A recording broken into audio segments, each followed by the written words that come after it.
Welcome back to my channel Shobhana dot Biplab. সকলকে জানাই স্বাগত। আজকে বিকেল 4:30টার সময় ব্লগটা স্টার্ট করলাম। আর আমরা গুছিয়ে গেছিয়ে নিয়েছি, মিষ্টিরও গোছানো হয়ে গেছে। মিষ্টির আজকে নাচের স্কুল আছে, তাই মিষ্টিকে নিয়ে যাচ্ছি।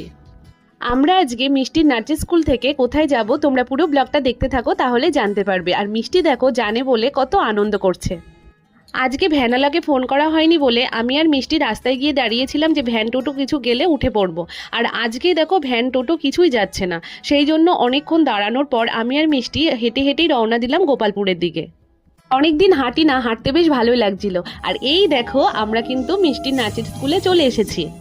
মিষ্টিকে স্কুলে ভর্তি করার আগে যাও টুকটাক একটু এদিক ওদিক যাওয়া হতো, কিন্তু মিষ্টিকে স্কুলে ভর্তি করার পর আজ 2 বছর হলো। ওর পরীক্ষা হয়ে গেলেই ভাবি কোথাও না কোথাও যাব। যথারীতি বছরে 3বার পরীক্ষা হয়, কিন্তু কোথাও না যাওয়া হয় না। আমাদের প্ল্যানিং করতে করতে আবার সেই মিষ্টির স্কুল খুলে যায়। তাই এবারে মিষ্টির ফাইনাল পরীক্ষার